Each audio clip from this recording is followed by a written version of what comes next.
Assalamualaikum warahmatullahi wabarakatuh. Nama saya Farid Sardani dengan NIM 555225111061. Saat ini saya ingin mempresentasikan hasil kerja saya di bab 2 yaitu kajian teoritis dan komunikasi korporat. Next, itu ada di daftar isi, yaitu ada pengertian teori, pengertian komunikasi, arti komunikasi korporat, tujuan komunikasi korporat, perubahan pendekatan bisnis, teori-teori komunikasi korporat, teori pendukung dalam strategi komunikasi, dan ada kesimpulan juga. Next, yaitu pengertian teori. Teori merupakan sebuah sistem konsep yang abstrak dan hubungan konsep tersebut yang membantu kita untuk memahami sebuah fenomena dari dikutip Little John dan Foss 2011. Teori adalah konseptualisasi atau penjelasan logis tentang fenomena. Semua teori merupakan abstraksi tentang suatu hal, karena itu pemanfaatannya bersifat terbatas. Teori digunakan untuk memahami secara umum bagaimana perusahaan, maka teori komunikasi organisasi dapat membantu memberikan gambaran. Ketika membahas detail spesifik tentang bagaimana menjalankan komunikasi dalam perusahaan, teori-teori spesifik dalam kaitan dengan komunikasi korporat akan lebih berguna. Teori adalah konstruksi manusia, maka sifat teori relatif tergantung cara pandang dari pencipta teori. Cara pandang tersebut dipengaruhi oleh konteks yang melingkupnya. Teori berfokus pada objek atau hal tertentu yang dijelaskan secara perinci melalui serangkaian proses ilmiah. Selanjutnya,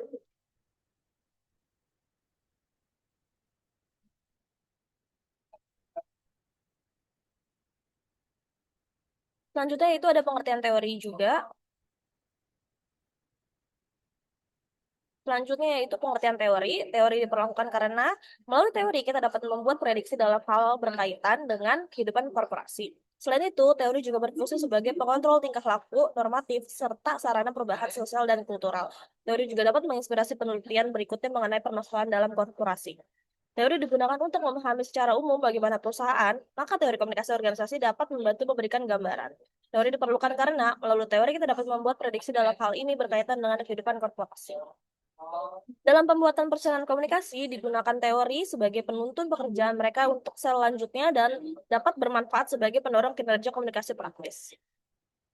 Lalu selanjutnya ada pengertian komunikasi. Komunikasi atau communication secara etimologis berasal dari bahasa Latin communis, artinya sama makna. Penjelasan lain dari kata komunikasi adalah berbagi atau menjadi milik bersama. Sehingga dapat ditarik kesimpulan bahwa komunikasi merupakan suatu usaha yang memiliki tujuan untuk kebersamaan atau kesamaan makna. Tujuan komunikasi sangat luas, di antaranya untuk memberikan informasi, memperoleh informasi, mempengaruhi orang lain, merangsang minat agar seseorang berbuat sesuatu, mendidik perilaku, menyelesaikan masalah, membuat keputusan, mengevaluasi perilaku. Menurut pendapat Harold Laswell dalam karyanya berjudul The Structure and Function of Communication in Society tahun 1948 yang modelnya communicator, selanjutnya message, selanjutnya medium, selanjutnya receiver, selanjutnya effect. Next. Pengertian komunikasi korporat. Setelah memahami teori dan komunikasi secara umum, materi kemudian masuk dalam pembahasan utama yaitu komunikasi korporat. Komunikasi korporat dijelaskan sebagai sistem komunikasi yang digunakan perusahaan untuk mengelola seluruh aktivitas komunikasi secara terstruktur dan terintegrasi. Artinya, komunikasi dalam perusahaan tidak dilakukan secara terpisah-pisah, tetapi harus saling mendukung untuk mencapai tujuan perusahaan. Komunikasi korporat tidak hanya berkaitan dengan komunikasi pemasaran, tapi juga mencakup komunikasi manajemen dan komunikasi organisasi. Hal ini menunjukkan bahwa komunikasi korporat memiliki ruang lingkup yang sangat luas, mulai dari komunikasi internal, perusahaan, hingga komunikasi eksternal dengan masyarakat, media, dan stakeholder lainnya. Materi ini juga menjelaskan bahwa komunikasi korporat memiliki peran penting dalam membangun citra perusahaan. Citra perusahaan tidak hanya dibentuk melalui produk atau jasa yang ditawarkan, tetapi juga melalui cara perusahaan berkomunikasi dengan publik. Oleh karena itu, komunikasi korporat menjadi salah satu faktor utama yang menentukan keberhasilan perusahaan dalam jangka panjang. Selanjutnya itu ada tujuan komunikasi korporat. Komunikasi korporat tidak hanya bertujuan menyampaikan informasi, tetapi juga membangun hubungan yang kuat antara perusahaan dan stakeholder. Stakeholder yang dimaksud tidak hanya konsumen, tetapi juga karyawan, pemerintah, masyarakat, media, dan pihak lain yang memiliki kepentingan terhadap perusahaan. Materi ini menjelaskan bahwa komunikasi korporat harus dilakukan secara strategis. Artinya, setiap pesan yang disampaikan oleh perusahaan hanya harus memiliki tujuan yang jelas. Misalnya untuk meningkatkan kepercayaan publik, membangun citra positif, atau memperkuat hubungan dengan karyawan. Selain itu, komunikasi juga digunakan untuk menjelaskan program perusahaan seperti kegiatan CSR, perubahan kebijakan, atau target yang ingin dicapai perusahaan. Komunikasi korporat juga memiliki peran penting dalam membangun reputasi perusahaan. Reputasi tidak dapat dibangun secara instan, tetapi melalui komunikasi yang konsisten dan keberlanjutan. Oleh karena itu, perusahaan harus mampu mengelola komunikasi internal dan eksternal secara seimbang agar dapat memperoleh kepercayaan dari publik. Selanjutnya itu ada perubahan pendekatan bisnis. Pada awalnya, perusahaan hanya berfokus pada keuntungan dan kepentingan pemegang saham. Namun, seiring perkembangan zaman, perusahaan mulai menyadari bahwa keberhasilan tidak hanya ditentukan oleh keuntungan finansial, tetapi juga oleh hubungan yang baik dengan masyarakat dan stakeholder. Materi ini menjelaskan adanya perubahan pendekatan bisnis dari waktu ke waktu, mulai dari pendekatan pemegang saham, pendekatan tanggung jawab sosial, hingga pendekatan stakeholder.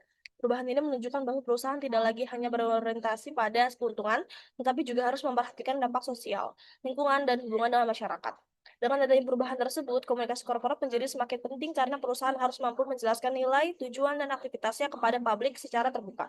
Komunikasi tidak lagi hanya berfungsi sebagai alat penyampaian informasi, tetapi juga sebagai strategi utama dalam membangun kepercayaan, reputasi, dan keberlanjutan perusahaan. Selanjutnya, yaitu ada teori-teori komunikasi korporat. Beberapa teori penting yang digunakan dalam komunikasi korporat yaitu satu, teori komunikasi organisasi, komunikasi membangun budaya kerja dan efisiensi organisasi. Yang kedua ada two-step flow theory, yaitu informasi menyebar melalui opinion leader. Ketiga itu ada teori identitas organisasi, yaitu bagaimana organisasi mendefinisikan dirinya. Keempat itu ada corporate image dan reputation theory, yaitu pembentukan citra dan reputasi perusahaan. Kelima ada dialogic theory of public relation, yaitu pentingnya komunikasi dua arah dengan publik.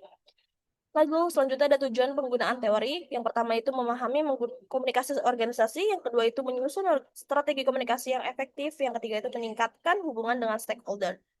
Selanjutnya, yaitu ada teori pendukung dalam strategi komunikasi.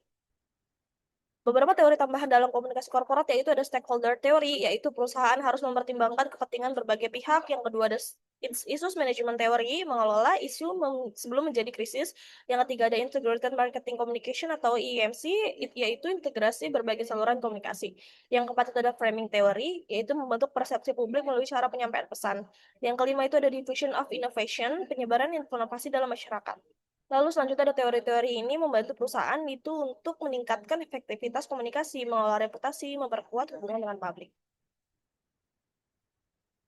Lalu selanjutnya ada kesimpulan, kajian teoritis komunikasi korporat menekankan bahwa komunikasi dalam perusahaan tidak dapat dipisahkan dari teori komunikasi sebagai dasar ilmiah untuk memahami bagaimana pesan disampaikan, diterima, dan memberikan dampak kepada publik. Komunikasi tidak hanya berfungsi sebagai alat penyampaian informasi, tetapi juga sebagai sarana membangun kesamaan makna, mempengaruhi sikap, serta menciptakan hubungan yang kuat antara perusahaan dan stakeholder. Komunikasi korporat merupakan sistem komunikasi yang terintegrasi antara komunikasi manajemen, komunikasi pemasaran, dan komunikasi organisasi. Tujuan utamanya bukan hanya membangun citra perusahaan, tetapi juga meningkatkan kepercayaan publik, memperkuat hubungan internal dan eksternal, serta mendukung tercapainya tujuan perusahaan secara keseluruhan. Seiring perkembangan zaman, pendekatan bisnis juga mengalami perubahan dari yang hanya berfokus pada keuntungan menjadi pendekatan yang lebih luas, yaitu memperhatikan tanggung jawab sosial dan kepentingan stakeholder. Oleh karena itu, komunikasi korporat menjadi strategi penting dalam membangun reputasi, menjaga kepercayaan masyarakat, serta memastikan keberlanjutan perusahaan di masa depan. Sekian, terima kasih presentasi dari saya. Dengan saya Nova Dusardani dengan NIM 5522511061. Wabillahi taufiq wal hidayah. Wassalamualaikum warahmatullahi wabarakatuh.